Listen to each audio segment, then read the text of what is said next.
jamais trop d'art. 1863, Victorine Meurent est illustrée nue dans une chambre à coucher. Nommée l'Olympia, la toile fut peinte par Édouard Manet au cours des années 1863-1865, au même moment que son célèbre Déjeuner sur l'herbe. Accompagnée de sa servante, la jeune femme, alors à demi allongée sur un lit revêtu de draperie blanche, semble recevoir un bouquet de fleurs. Son corps, d'une extrême blancheur, contraste avec l'ensemble de la toile sur laquelle le peintre utilise une palette chromatique plus sombre et terne. Sa nudité se voit alors être accentuée par la présence de bijoux contemporains, mais également de sa servante habillée et du petit chat noir situé à l'extrémité du lit. L'ensemble des figures et des éléments constituant l'œuvre ont été peints dans un espace délimité par des drapés qui semblent être des rideaux isolant ainsi la chambre à coucher. La position à demi allongée de Victorine Meurent occupe l'intégralité de la toile et fait écho aux lignes horizontales du lit sur lequel le peintre l'a illustré. Les tapisseries et autres motifs brodés sur la couverture de la jeune femme font écho visuellement au bouquet de fleurs tenu par la servante.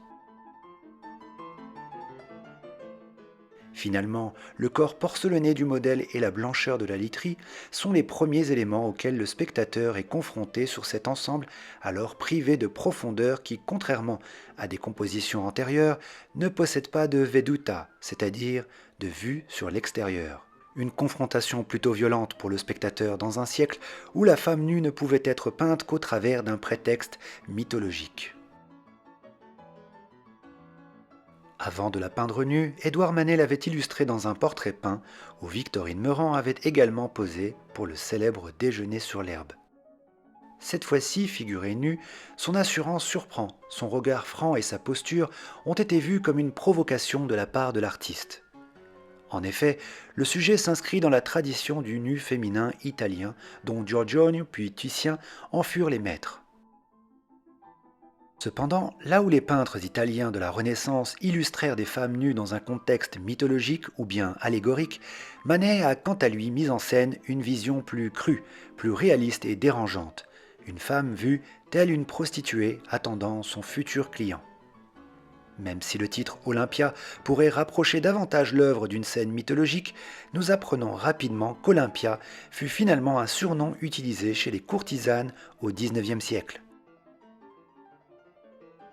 Ainsi, l'aspect allégorique ou encore mythologique ne furent bien évidemment pas employés par Manet afin de peindre cette femme nue. Le chat noir dans la partie droite de la composition peut être vu comme une évocation érotique ou encore le bouquet de fleurs, probable remerciement envoyé par un client. Si nous devions comparer la toile à cette tradition italienne du nu féminin, nous pourrions constater que la construction spatiale utilisée par Manet s'inspire largement des œuvres antérieures. La femme repose à demi allongée, nue sur un lit dans une chambre à coucher, et peut être accompagnée par une servante, généralement située dans un autre espace délimité par une ligne verticale. Cependant, là où les artistes italiens employèrent le terme de Vénus, Manet ne recourt à aucune idéalisation de son sujet. Son traitement pictural, son modelé s'éloignèrent des codes et principes académiques dont un corps nu devait normalement avoir besoin. Le traitement du corps, en plus du sujet employé, fut également source du scandale autour de la toile. En effet, là où Daniel Arras, historien de l'art, avait qualifié la Vénus d'Urbino de matrice du nu féminin dans son célèbre ouvrage On n'y voit rien, Manet figure son modèle d'un trait moins gracieux. En 1863, lors du salon où fut présenté le Déjeuner sur l'herbe, ce même dispositif fut employé par d'autres artistes.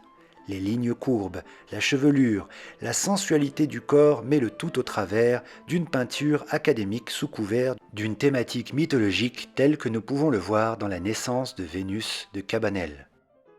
Victorine Meurent, alors allongée sur son lit baignée par une lumière crue, semble regarder le spectateur avec insistance.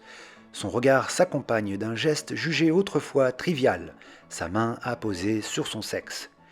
La Vénus d'Urbino semble s'adonner à un plaisir plus personnel, un geste qui était alors recommandé dans les peintures de la Renaissance dans un but de stimulation des époux au cœur de la chambre à coucher. Ces toiles favorisaient alors la fécondation et l'espoir d'avoir de beaux enfants. Le modèle de Manet dénote et suggère davantage le pouvoir qu'exerce la femme sur son propre corps. L'assurance d'une prostituée dans l'attente de ses clients, une vision choquante du corps féminin au XIXe siècle. La charge érotique de la toile de Manet réinvente finalement le thème traditionnel du nu féminin, considéré en 1865 comme le nu le plus scandaleux jamais peint. Aussi étonnant que cela puisse paraître, les intentions de Manet n'étaient pas la provocation. Il cherchait davantage la conformité, d'où sa volonté de présenter ses œuvres au salon. Bien que l'ambiguïté de la toile choquât le public, l'artiste souhaite avant tout s'inscrire dans la lignée des grands maîtres. D'ailleurs, ses inspirations telles que Titien, Goya ou encore Ingres et ses odalisques durent le guider dans le droit chemin. Mais finalement, l'absence d'union idéalisée, la rupture avec les codes académiques et le sujet trop réaliste provoquèrent de violentes réactions au salon de 1865. Violentes réactions que le peintre dut subir également en 1863 lors de sa présentation du Déjeuner sur l'herbe au salon. Seuls quelques contemporains prirent sa défense, notamment Zola, qui, peint par ce dernier en 1868, se verra illustré à son bureau de travail accompagné d'une photographie de l'Olympia sur le mur, preuve de son soutien.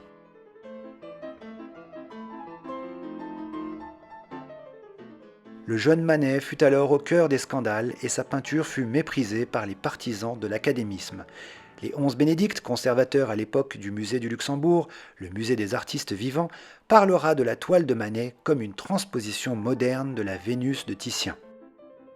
Finalement, le style, la facture choquèrent presque autant que ces sujets employés dans ces toiles. Cependant, l'artiste fit naître en peinture une liberté sans précédent.